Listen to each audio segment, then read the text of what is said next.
توكلنا على الذي خلق السماوات والأرض بسم الله الذي لا إله إلا هو الحي القيوم ونتوب إليه ونشهد أن لا إله إلا الله وحده لا شريك له له الملك وله الحمد يحيي ويميت بيده الخير وهو على كل شيء قدير وحده لا شريك له الفرد الأحد الصمد الذي لم يلد ولم يولد ولم يكن له كفوا أحد ونشهد أن سيدنا محمدا عبده ورسوله وخاتم أنبيائه ومرسلين صلى الله عليه وسلم وعلى آله وأصحابه أجمعين. إخواني وأحبابي الكرام في قناتكم اربح بالفوليوم في سوق البورصة المصري. النهاردة بإذن من الله سبحانه وتعالى في هذا اليوم المبارك، هذا يوم الجمعة، مبارك علينا وعليكم إخواني الأحباب، إن احنا نعمل تحديثنا الأسبوعي بإذن من الله سبحانه وتعالى على مؤشر البورصة المصري، ونشوف المؤشر بإذن من الله سبحانه وتعالى الأسبوع الجاي إن شاء الله حركته المتوقعة بإذن من الله سبحانه وتعالى. رأينا ارتفاع في المؤشر في آخر ساعتين أو 3 ساعات في نهاية الأسبوع. رأينا اعتدال المؤشر فوق مستوى الشمعة الأولى اللي هي 37,000 وفوق مستوى المقاومة اللي احنا اتكلمنا عنه. طبعا دلوقتي اللهم لك الحمد يعتبر تجاوزنا هذا يعتبر الريزيستنس لاين أو اللي هو مستوى المقاومة القوي اللي احنا لا طالما تكلمنا عنه، ولكن إن شاء الله ينقصنا شمعات أخرى أسبوعية تؤكد اختراق هذا خط المقاومة، عشان نتأكد إن شاء الله إحنا عندنا خط دعم اللي هو هيكون نفس الخط الأحمر اللي تم اختراقه. فإحنا إن شاء الله منتظرين يعني شمعة كمان، فتمام، لأن ساعتها هينزل المستوى إلى 37,000. يعني لو هو بدأ يحمل يعني بدأ يبقى فيه صعود وتأكيد للصعود فوق مستوى هذا الترند، فساعتها الترند ده هيكون مستوى يعني دعم لينا قوي لما ننزل نختبره تاني. تمام. فلسه ان شاء الله احنا لسه مستمرين فوق الترند لغايه اما يظهر لنا اما شمعة منعكسه تنزل تختبر 36,275 او شمعة صعود مؤكدة وبعدين ننزل على الترند هيبقى عند مستويات 37,226. وإن كان برضو المنطقة ديت لم يتم اختبارها حتى الآن، اللي هي إيه؟ اللي هي 34,597 على المستويات الربعي. خلي بالنا دي مستوى مهم ممكن ننزله في أي وقت، أو مستوى 36,275 على المستويات الأسبوعية. تمام، لأن حصل عندها إيه نزول. فهنشوف لسه المستويات الايه الصعوديه سنراها ايه الاسبوع القادم باذن الله سبحانه وتعالى. تمام. مفيش سهم في علم في السوق ما بياخدش دورته الصعوديه. يعني اي سهم عليه عمليه تجميع لفتره كبيره، اعرف ان السهم ان شاء الله ممكن يكون في خير. تمام، مهما قصرت او طولت هذه الفتره يكون السهم لسه في خير. ده بالنسبة للسوق يعني مؤشر السوق البورصة الايه التلاتيني. لو هنتكلم عن مؤشر البورصة المية هنلاقيه برضو نفس الكلام 70 اهوت، برضو نفس الكلام ما شاء الله تبارك الرحمن، فيه ارتفاع ونزول إلى 10,989. ده مهم. 10,989 ده مهم، اللي هي 10,970 إلى 10,989. تمام. أوكي. تمام. يبقى عندنا 10,989 مناطق مهمة جدا جدا ممكن ننزل نختبرها، وعندك المناطق 10,031. بس طبعا دي منطقة كبيرة أوي، هو المنطقة ديت مهمة 11,017 نقطة إلى 10,970 نقطة. دي المناطق اللي احنا ممكن ننزل نختبرها تاني لو حصل أي عملية تراجع. عندنا 11,000 نقطة. تمام. ده بالنسبة لمؤشر السبعين، مؤشر السبعيني ومؤشر مين التلاتين. تمام.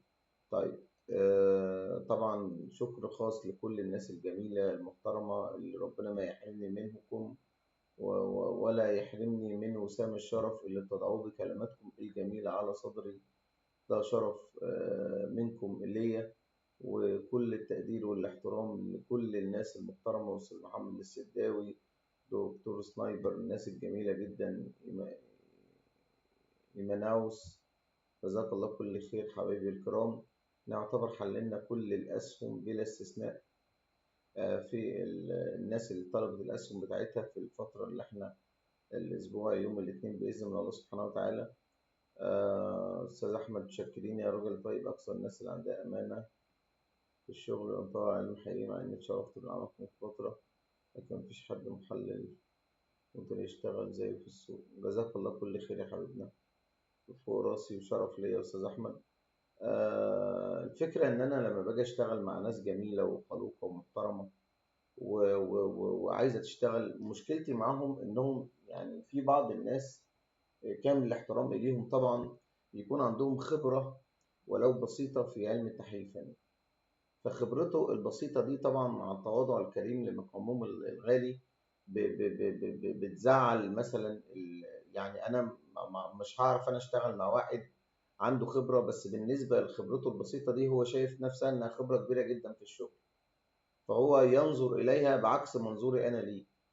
فللأسف في بعض الناس للأسف أنا ما بعرفش أشتغل معاه، نتيجة إن هو خش السهم ده لا مش عاجبني، طب خش السهم ده لا أنا شايفه مش قد كده، طب خش لا أصل أنا شايف مش. فرؤيته طبعا للأسهم بتختلف تماما عن رؤيتك أنت للأسهم، مع اختلاف الخبرة الكبيرة جدا جدا في خبرتك كواحد يعني بورصجي زي ما بيقولوا، تريدر، راجل فاهم شغلك كويس قوي يعني، وعلى مدار سنين كبيرة جدا جدا يعني. تمام. بيجي مثلا الشخص ده للأسف الشغل ما بيبقاش أفضل حاجة ما بينه، غير مثلا واحد طيب واثق فيك ثقة كاملة فبتدخله، فتلاقي السهم اللهم صل على النبي أسبوع اتنين تلاتة شهر دب دب يعني. فهي بتبقى الفكرة في اختلاف وأنماط الشخصيات عن بعضها. فاللي ينفعني في الشغل مثلا اللي يجي لي يبقى مؤمن أمانة ربنا بيني وبينه بعد الفاتحة، بعد قراءة الفاتحة واتفاقا على النسبة. وطبعا أنا بشيل خسارة بالكامل زي ما قلت لكم، مفيش حد بيشيل خسارة زي في السوق كله. فبنتفق لأن أنا بخاف ربنا في فلوس الناس، أنا مش بعملها كتميز، لا أنا علم حقيقي صادق بخاف فيه ربنا. في نفس الوقت موهبتي وعلمي اللي بفضل الله عليا وحده لا شريك له، فأولا وآخر ما شاء الله لا قوة إلا بالله، فضل الله وحده لا شريك له، لا أملك في نفسي لا ضرر ولا نفع، كله فضل الله. ولكن فضل الله أنا بقى إيه بستخدمه استخدام أفضل استخدام ممكن، إن أنا بخاف الله في فلوس الناس، وبقول له أنا خسارتك بالكامل على رقبتي وعلى راسي، بس أنت امشي زي ما أنا بقول لك بس. أي خسارة بالكامل أنا طلعتك في سهم لو بجنيه، وحصلت مع ناس كده شغالة معايا قسما بالله، تمام، بعوضه من سهم تاني بمكسب، وإن شاء الله بكسبه في أسهم تانية، او بعوضهم في اسهم تانية، حتى لو السهم مثلا اتاخر من غير حتى ما افكر ان انا اخد منه حاجه، لو السهم مثلا اتاخر عليه في الصعود، لان في خير، كل سهم فيه خير، فبعوضه باسهم تانية اقرب للصعود من السهم اللي كان فيه مثلا. تمام. كل شيء له عندي علم يعني. تمام. بس انا بحب ربنا سبحانه وتعالى وبخاف الله سبحانه وتعالى في فلوس الناس، وعشان كده انا قلت انا الوحيد اللي لما بنزل سهم ادخله وعلى مسؤوليتي، وان شاء الله الخير هتشوفه باذن من الله سبحانه وتعالى. تمام. اسهم القناه لها اشتراطات معينه، الاسهم اللي لها شغل معايا ملهاش اي اشتراطات، انت بتشتغل معايا بما يرضي الله وبتشوف الخير معايا بما يرضي الله. تمام. فعشان كده انا الوحيد اللي بقول انا بشيل الخساره بالكامل عليا. مفيش محلل فني في على كوكب الارض يقول لك انا اشيل خساره عليا بالكامل الا دكتور احمد المصري، فضل من الله سبحانه وتعالى. وده عشان بنخاف ربنا، مش بس عشان يعني تكون صفة مميزة لينا، لا ما يلزمنيش بصراحة إن أنا أميز نفسي أو كده، لأن في الأول وفي الآخر هو رزق ونصيبك من ربنا سبحانه وتعالى، هتاخده يعني. لكن دي عشان أنا بخاف ربنا، وعشان فعلا بفضل الله علينا في العلم موهبة وفريدة من نوعها. بس الموضوع كله في تفرد الموهبة من عند الله، من فضل الله سبحانه وتعالى. فعشان كده خوف من ربنا سبحانه وتعالى أنا بحب أطمن الناس اللي شغالة معانا إن فلوسك كلها في أمان، وأي خسارة مني جنيه بالكامل عليا، أنا باخد بس حقي في وانت ليك الحق الاكبر طبعا، نسبه وتناسب. نسبتك بتكون اكبر طبعا في راس مالك، وانا باخد النسبه الاقل فين؟ في المكسب. والله يرزقنا ويرزقك كل خير، والخساره بالكامل على اخوك العبد لله دكتور احمد. فانت مش هتبقى شغال وقلبك مطمن، خصوصا في فترات الازمات وفترات كده. بتلاقي الناس بتخبط في بعضها، وبنك وركابها بتخبط في بعض، ما تعرفش ساعتها السوق هيطلع ولا هينزل ولا بيبقى هيحصل بانيك. وفي ناس للاسف لا تؤمن بالعلم، ولا تؤمن الا بالاحزاب والهوامير وفكره التآمرات والمؤامرات اللي بتحصل جوه السوق. الناس دي من اي بنك بتبيع، حتى لو بخساره بمليون وخساره ب 700,000 ولا 800,000 ولا 2 مليون، ما عندهمش اي مشكله. كله مشكلتهم انهم خوافين جبنه، زيه زي اي واحد بالظبط معاه 400,000 وخسران 100,000 ولا 150,000 يطلع بالسهم، لمجرد ان السهم بينزل. هو ما يعرفش هو بينزل ولا هيفضل ينزل. ففي ناس الخوف عندها مش عايز اقول مرض، خوف مرضي مرضي مرضي مرض. فده للاسف اللي زي دول بيخسروا اموال طائله جدا في السوق. وين ما دول اللي الناس بتكسب على قفاهم في السوق ده. عشان كده 80% او 70% من الناس بتخسر، و30% من الناس بيكسبوا.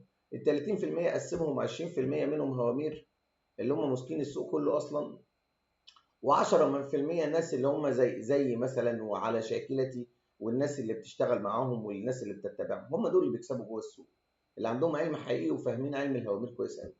اما الناس للاسف اللي هي اصلا بتخسر، معظمها بتخسر جوه السوق للاسف. ودي من اعظم النصائح اللي ممكن تسمعوها في الفيديو كله اصلا، ان ما كانتش اصلا هي علم الفيديو او عنوانه في الحلقه بتاعت الاسبوع ده، بس عشان تفهموا ان الطمع والخوف دول محركين الاساسيين للسوق. بس في ناس فعلا معاها فلوس كتيره جدا وبتخسر، الا بقى لو هي بقى راحت اشتغلت بقى مع الناس اللي هي الايه، الحراميه والافاقين واللي هي العالم الكبيره تمام، في اسمائها تقيله في السوق، ولكن الناس دي كلها شمال بتشتغل بالاسلوب الحرام وكده. وللاسف يعني اسلوبهم بيبقى حرام في حرام، وكلهم اصلا شغلهم غير شرعي، شغلهم وساخه فربنا يبعدنا عن الحرام. ربنا دايما يرزقنا بالعلم الحلال، وانك تدخل حلال، وانك تدخل دخلتك بما يرضي الله، دخولك حقيقي، دخولك نظيف في السهم، بتتحمل ارتفاعه وربنا بيرزقك فيه خير، بتتحمل شخللته وربنا برضو بعد ما يشخلل ربنا بيرزقك فيه خير. تشتغل شغل شرعي زيك زي اي انسان بيخاف ربنا سبحانه وتعالى، زي اي تجاره بتبتعد عن الاسهم الغير شرعيه، وربنا بيرزقك في الاسهم الشرعيه وكده وبس. فالموضوع كله مخافه ربنا سبحانه وتعالى، ودي اهم حاجه في سوق المال. ان مش هيكسبك المال ده، انت ما تعرفش هتصرفه ايه. ممكن المال ده يكون سبب حسره ليك، وسبب كرب، وسبب هم وابتلاء في حياتك. وممكن تبقى مال بسيط جدا وحلال ربنا يرزقك فيه البركه. فهي مش بكتر المال ابدا، عشان تبقى حدش بس فاهم الموضوع ده يعني. تمام، هنتكلم على بعض الأسهم اللي تم ذكرها النهارده. سهم سبق، وسهم العامة لاستصلاح الأراضي. تمام. نهر الخير عنده أنا حللت نهر الخير. تمام. موضوع الكتاب أو مش كتاب والله ما أعرفش.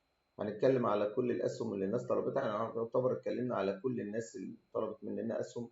أستاذ أحمد ساير فوق راسي، ده شرف ليا معرفتك الغالية والله، وشرف وجودك في القناة إن شاء الله. بس طبعا ده مع التواضع الكريم إليكم، إذا أذنتم ليا، وإذا جزاكم يعني أذن الله عليكم فضل النعمة إن أنتوا لايك بسيط بس تنشروا الحلقة لغيركم، يبقى جزاكم الله خيرا وفوق راسي تعاونكم يعني معايا يعني.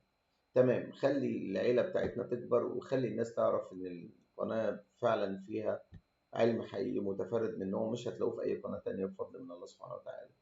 طيب، جزاك الله أستاذ محسن، على راسي يا راجل يا محترم، شكرا جزيلا، الله يحفظك يا رب. سهم النصر الحاصلات الزراعية، وعندنا سهم سبق، وسهم العامة لإصلاح الأراضي. طيب أوكي، نخش على الأسهم. هنتكلم على الأول على سهم سبق، ده في سوق الأدوية. سهم سبق كان من الأسهم اللي هي فيها لعب كبير جدا جدا من الناس اللي هم الهوامير. للأسف هنا في مستوى لم يتم اختباره حتى الآن، وهو مستوى الجنيه 88 قرش، وممكن ينزل له في أي وقت. تمام. ودعم فرعي على المستويات الأسبوعية عند مستويات ال 2 جنيه و60 قرش. فال 2 جنيه و60 قرش مهمة جدا جدا عدم كسرها، حتى لا ننزل إلى مستويات الجنيه 88 قرش، وهو مستوى حتما النزول إليه لاختباره. يعني حتما النزول إلى الاختبار، فده مهم جدا جدا فين؟ في السهم. وعندك دعم ثانوي عند ال 2 جنيه و61 قرش. تمام، ده بالنسبة لسهم سبق. اوكي، عندك مهمة جدا جدا في العامة لإصلاح الأراضي، ده في العقار. العامة لإصلاح الأراضي سهم كان مع واحد من الأيام كان شغال معايا. السهم ده كان تقريبا كان واخده ب60 جنيه، وأنا قلت له افضل في السهم ده هيجيب ال100 جنيه. اه والله قعد فيه بتاع كام؟ 5 شهور باين أو 6 شهور، خمسة. وقال لي لا يا دكتور أنا هبيع ومش عارف إيه السهم. المهم جاب يعني قرابة من 70، أنا بقعد بخسر تمن.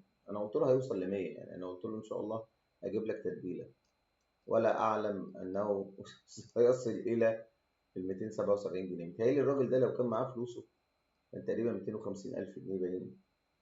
متهيألي كان الراجل ده عمل يعني 2 مليون منهم. بص، هو الصبر في في السوق المصري ده في الأسهم هو اللي بيجيب الخير. إنك تقعد تلعب وتتنطط على قرد الشجر، هتكسب، مش هتكسب، بس مش هتعمل اللي نفسك تعمله من المحفظة بتاعتك. عايز تكسب فلوس كتيرة، اصبر صبر كبير قوي في السنة، صبر كبير، سنة 2. المهم هتعمل اللي انت هتعمله في السنتين دول على حسب انفجار السهم بيك لما يصعد. وفي أسهم لما بتصعد بتجيب أعلى من التتبيلات ب3. وده سهم اهو قدامكم كان بيجمع في ال50 جنيه وال60 جنيه أو ال70 جنيه، وطلع ل277 جنيه. هي دي انفجار الأسهم يعني. بس طبعا للي يصبر، اللي ما عندوش صبر للأسف ما ينفع. عشان كده هم اللي بيصبروا الهوامير اللي طلعت بالسهم ده ل 280 جنيه، عندهم صبر أكبر بكتير جدا من صبر المتداولين الصغيرين. المتداولين الصغيرين ما عندهمش القدرة للصبر طول هذه الفترة.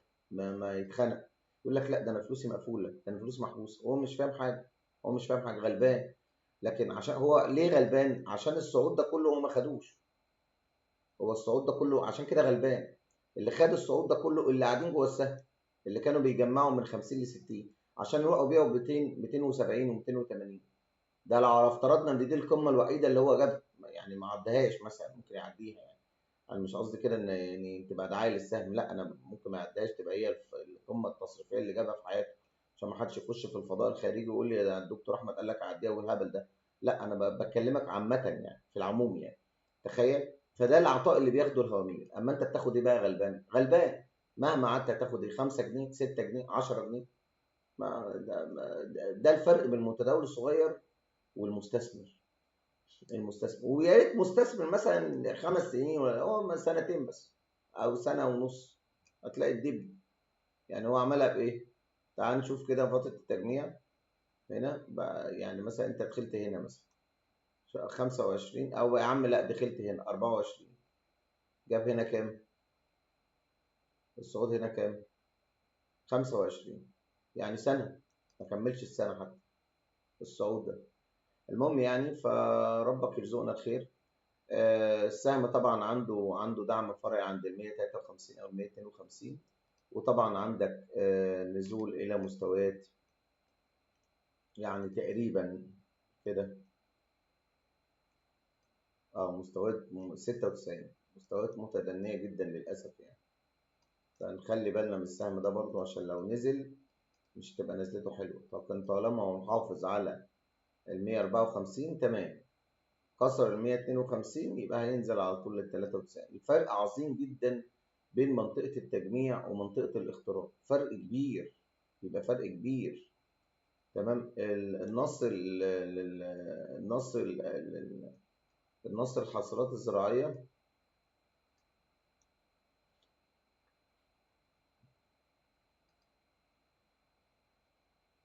النص الحاصلات الزراعية السهم طبعا يعني لسه في عملية تلاعب في السهم، وتجميع ونزول وطلوع وشخللة. تمام. فالسهم عندك مستويات ال 35 30 يعتبر مستويات مهمة جدا في السهم. كسر السهم يبقى هينزل يغطي الفجوة اللي هي عند مستويات ال 29 ونص أو مستويات ال 27 30. ف 29.90 او مستويات ايه ال 27.30 دي لو كسر ال 35.30. ده بالنسبه للسهم النصر الحاصلات الزراعيه. تمام. محتاج مساعدتي في اداره المحفظه. حبيبنا الغالي استاذ محمد، ربنا يحفظك وصاحب قلبي. عندك هنا الرقم بتاعي اهو، دخله 00966 562 08935. هتلاقي تليجرام وهتلاقي ايمو وهتلاقي واتساب. اي منها يا غالي ان شاء الله اكلمك يعني. والواتساب للشغل، ماي اون بزنس يا جماعه. هو كلها شغل وكلها بزنس، فاللي بيخاف على فلوسه وعايز يشتغل معايا فوق راسي من فوق. تمام. فدي حاجه عشان بس ايه، في ناس بتخش على الاسهم الواتساب يكلمني عن سهم. يا سيدي فوق راسي، لو انت عندك سهم حلله اكتبه تحت الفيديو وانا والله العظيم احلله لك زي ما انا بحلل اهو. مفيش سهم ما بحللوش. كان في سهم برضه يا ربي، كان في واحد طالبه انا عشان بس ما اشيلش يعني ذنبه او كده، حرام. ام جروب كان عايزه انا نسيته. ام جروب كان طالبه هو، عشان بس انا فاكرك والله. ام جروب من الاسهم اللي هي طبعا قوية في السوق المصري، ولكن حركتها برضو مش احسن حاجة. طبعا السهم عندك مستويات مهمة لا يتم كسرها، اللي هي ال6 جنيه، وعندك ال6 جنيه 39. طالما السهم يعتبر فوقيها سهمك إيجابي، اللي هي 6 جنيه و39. كسر ال6 جنيه وكسر ال6 جنيه 37، ممكن ينزل بقى المستويات. دنيا هتكون هي عندها مستويات فاصلة بين الإيجابية والسلبية، اللي هي 5 جنيه و30 قرش. طالما أنت فوق ال6 جنيه و6 جنيه و39 يعتبر السهم إيجابي، مفيش عليه أي مشكلة. كسرهم يبقى هينزل المستويات المتدنية اللي تحت. كانت حلقة جميلة معاكم، كانت حلقة كلها حب واحترام وشكرا جزيلا. المطورون العرب مصر الجديدة لسه هقفل. طيب اوكي حبايبي. عشان بس ما ايه كل الناس تبقى مرضية يعني. المطورون العرب، المطورون العرب دوت سهم لعب. سهم الأسهم اللي فيها لعب دي بيكون لها ناسها. لها ناسها بدون انا ما اعرفش اسماء، بس لها ناسها. عندك السهم، عندك مستويات الجنيه 91 يعني 19 قرش، مستويات مهمه في السهم. ادناها يبقى عندك مستويات ال 15 قرش. مستويات ال 15 قرش ممكن ينزل لها في اي لحظه عادي جدا. تماما. تمام. يبقى مستويات ال 15 قرش. وطبعا عندك مستويات صارمه في السهم، صارمه، اللي هي ال 11 قرش. فدي مستوياتك في السهم.